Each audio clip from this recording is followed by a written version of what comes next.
Les diagnostiqueurs immobiliers vivent une période dorée selon la dernière étude Xerfi-France.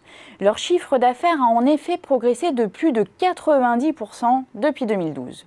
À l'origine de cette évolution, la réglementation, qui allonge tendanciellement la liste des diagnostics obligatoires. Citons aussi la conjoncture immobilière, qui a poussé les ventes de logements à des niveaux stratosphériques en 2017. Les entreprises, et notamment les leaders, ont su également tirer profit de la montée en puissance du marché du repérage amiante dans les bâtiments. Cependant, les pressions tarifaires restent vives.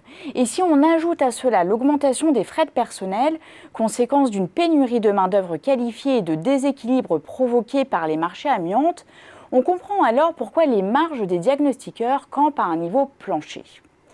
Malgré tout, les perspectives 2020 s'annoncent bonnes. La réglementation impose en effet dorénavant la réalisation des diagnostics gaz et électricité pour les logements loués ou encore la mesure de la qualité de l'air dans les écoles et les crèches.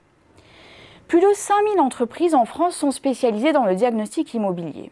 Et le tissu économique s'est nettement élargi ces dernières années. En l'absence de barrières à l'entrée crédibles, la dynamique de l'activité a en effet rendu cette profession plutôt attractive. On compte ainsi 3 grandes catégories d'acteurs. D'abord, les groupes intégrés au rayonnement national, comme AC Environnement et Quali-Consult Immobilier. 2 acteurs qui ont choisi de prendre un virage affirmé vers le B2B et les prestations liées à l'amiante.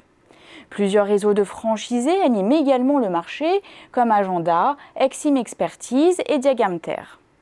On compte aussi bien sûr des diagnostiqueurs solo, toujours majoritaires en nombre. Et entre tous ces acteurs, la concurrence s'intensifie, d'autant plus que les rapports de force avec les prescripteurs comme les agences immobilières se révèlent parfois déséquilibrés. Enfin, de nouvelles offres émergent, telles les sites de référencement et autres plateformes de réservation. Des intermédiaires qui visent dorénavant à mieux valoriser l'offre des diagnostiqueurs. Pour autant, les chantiers à mener sont légion pour conforter la place de ces intervenants dans la filière immobilière. Les acteurs se doivent par exemple d'améliorer leur image, en particulier la fiabilité du DPE, futur instrument clé des politiques de transition énergétique dans le bâtiment.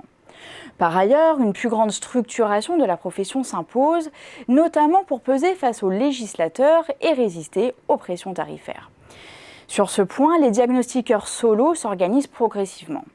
Après avoir déserté les comparateurs de devis, destructeurs de valeur, ils misent de plus en plus sur l'adhésion à des groupements.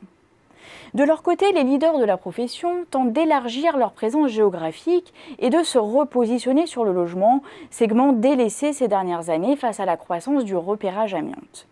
Des leaders qui tentent également d'intégrer à leur modèle d'affaires des plateformes de mise en relation, à l'instar d'Allo Diagnostic ou de Socotec.